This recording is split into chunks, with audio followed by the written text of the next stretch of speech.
Hey guys, Adam Tanner here for FitnessForLove365.com. In this video, we're gonna discuss who's the toughest matchup for Conor McGregor, because it seems to be there's a bit of confusion when I say the toughest matchup. Doesn't necessarily mean that that's the guy that most likely going to beat him. So yes, in the lightweight division, Nate Diaz is the toughest matchup, and I will explain it to you, and I'm sure I can convince you in that one. Ask yourself this question: can Khabib stand with Conor? Answers from most of you would be no, he can't. Can he dominate Conor on the ground? Of course he can. Can he take Conor down?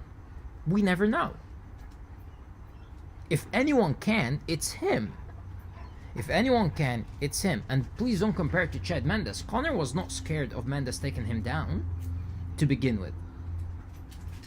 And Google or YouTube what Conor said to Mendes during the fight, because you would see Conor on his back and he's saying things to Mendes that will make you know that he was not really phased. And Mendes went for 2 submissions this fight. The second he just moved in for the submission, Conor popped back up.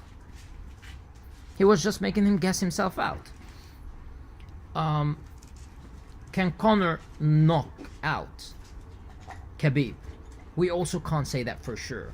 My point here is Conor is no match for Khabib standing up, and Khabib is no match for Conor on the ground. Ground game Khabib, McGregor. Stand up McGregor, Khabib.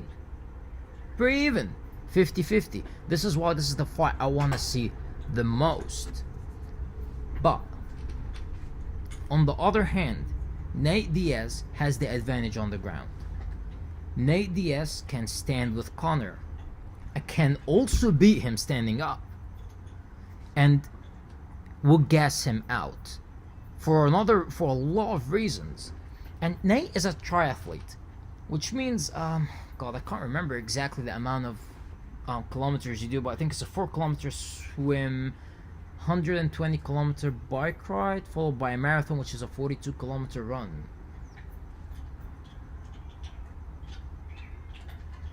Seriously, he's just on a complete different level. Conor went almost 2 rounds with Eddie Alvarez, almost 2 rounds with Dennis Siver, I think, almost 2 rounds with Chad Mendes, and he went 3 rounds with Max Holloway.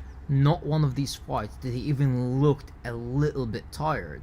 The fact that he was going against Nate Diaz, who's a much bigger guy. The first fight, he completely gassed himself out by throwing all these big punches and swinging, and that capoeira kick that he couldn't land, and he kept trying and trying. He was taking it very, very lightly, and he gassed himself out.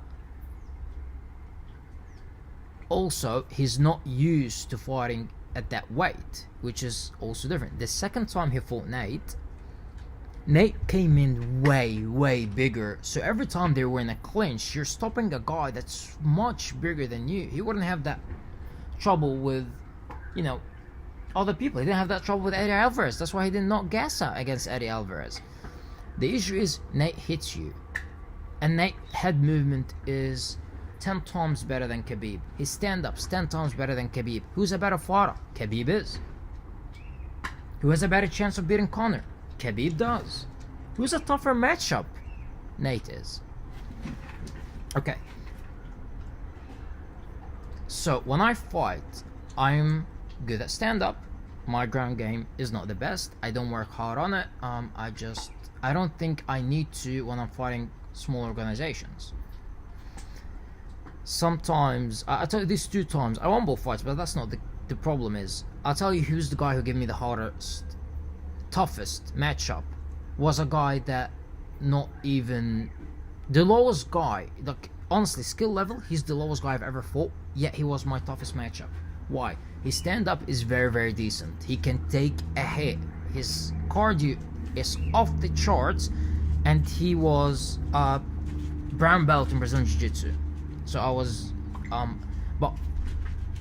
so I had to make sure I would never get taken down, and yet I need to beat him up standing up. There's another guy that I fought and he was a black belt. He was a second-degree black belt in Brazilian Jiu-Jitsu, and his stand-up was horrible. I was toying with him in there, and yes, I was very careful about him taking me down. But the thing is, I had to worry about one thing only: to stop takedowns. Simple as that. That was my only worry, is to stop takedowns. With the other guys, I know in defeat he can compete with me. On the ground, I'm no match for him. Cardio-wise, he was just, his cardio is just like not anyone.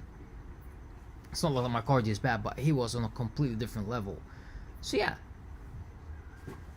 I don't doubt that Khabib is the better fighter. I don't doubt that Khabib has a better chance of beating Conor. But I'm sorry guys, Nate is the toughest matchup. I think Conor beats Nate. I don't think Conor beats Khabib until I see the fight. I will probably need to see the build up for the fight and try to sense who's gonna win that fight, analyze it a bit more, especially when I see Khabib versus Ferguson, because that's gonna be a huge tell. But yeah, so let me know what you think in the comment section. Don't forget to follow me on Instagram at fitnessforlife365.com. Like, comment, and subscribe. See you soon.